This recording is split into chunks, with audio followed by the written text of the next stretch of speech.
I'm Anil Kumar, and in this video we will discuss few mistakes which we could make in solving inequalities.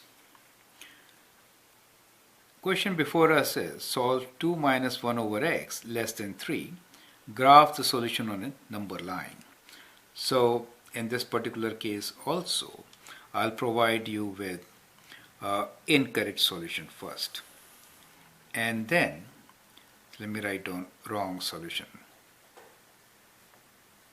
big and bold. Okay, this solution is not correct. You need to figure out where is the mistake. Okay, so we have 2 minus 1 over x is less than 3.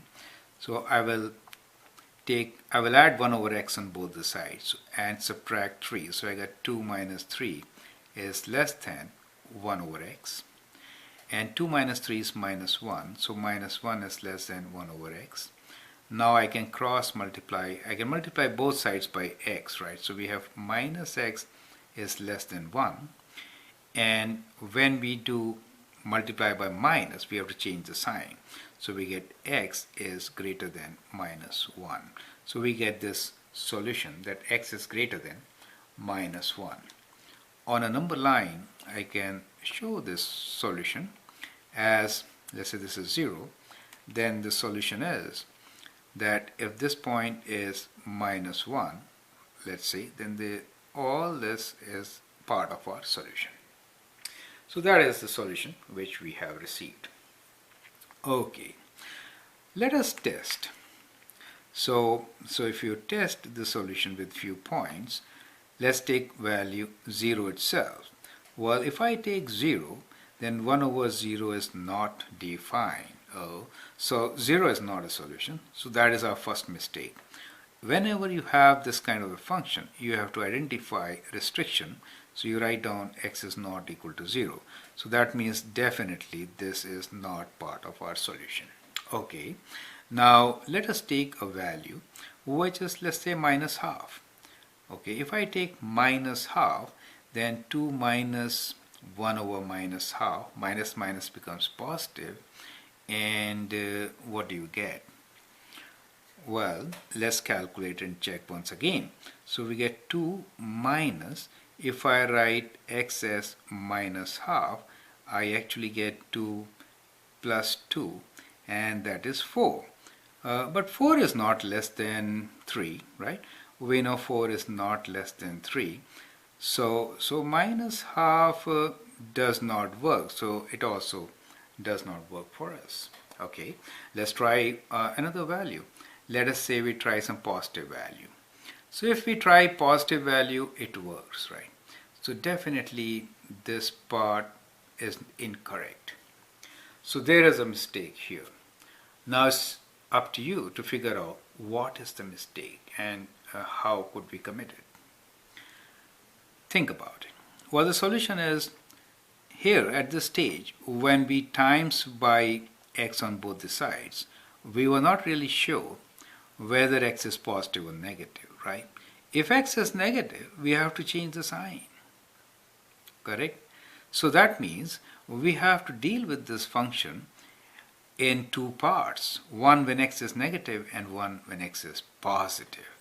And that is the mistake, right? So this is the mistake, correct? So now let's work out how to correctly solve this question, right? So now we have a correct solution. Let's look into that. Now, first and foremost, whenever you are given an equation where x is in the denominator, especially a rational equation, you should spell out restrictions. So write down x is not equal to 0 to begin with. Now let's solve it.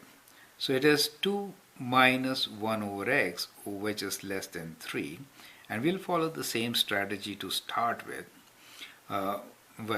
So what we will do here is that we will do exactly the same. Okay, so we can do 2 minus 3 is less than 1 over x, which indeed is minus 1 is less than 1 over x. So that is what we get. Now what you notice here is that if I put x equals to 0, then it is not defined. but x could be either positive or negative, right? So that means I have two sets of solutions. We are saying that 1 over x should be greater than minus 1. So what is the value of x? So let us consider here that we have x values which are greater than 0 and x values which are less than 0. Correct? That means negative numbers, right? Now, what we can do is we can test at different points so that it becomes easy for us to figure out which are the right values, right? So what we do have here is that 1 over x is greater than minus 1. So if I write x as a positive value, then I can write this equation as, I can multiply by x, right? So I will write this as minus x is less than 1, correct? Since x is greater than 0, x is positive. So in that case, I'm multiplying by a positive number, so I don't have to change the sign, right?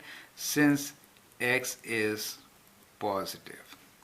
Now in this case, x is less than 0, that means x is negative. Now since x is negative, I have to change the sign also, right? So in this case, when I cross multiply, I write minus x, I have to change the sign, is greater than 1. That is a critical step which you should incorporate while doing such a reciprocal function. Now, well, in each case, we need what x is. Now we multiply by minus, we have to change the sign again. So we get x is less than minus 1. Sorry, I should have changed the sign, greater than. Let me cancel this, sorry. When we multiply by minus 1, the sign changes and this becomes x and this is minus 1. So x is greater than minus 1. When x is greater than 0, that is the solution. And here, when we multiply by minus, we get x is, the sign changes, less than minus 1. What does that mean? Now let's look into the number line and see what are possible solutions for us. From the left side, we are saying x value, let's say this is 0. X is less than 0, that means on this side, and on this side, x is less than minus 1. That means if this is minus 1 for us, the solution is all these numbers. On the other hand, we are saying that x could be greater than 0. That means everything beyond this towards the right. But here we say x could be greater than minus 1. Correct? X could be greater than minus 1. So when x is positive, in that case, all values for x which are greater than minus 1 are valid. That means every value is valid, right? Since 0 is greater than minus 1, right? So we have all these values as part of our solution, right? Not including 0, since 0 makes this term undefined, correct? So that is how we are going to do this question.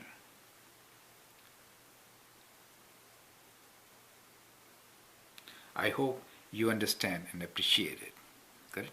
You can actually take some test values and figure it out. We already tested that the values between minus 1 and 0 did not work, right? So that is not a part of solution. Rest of the values will work, right? Now with that in mind, let's write down our solution, right?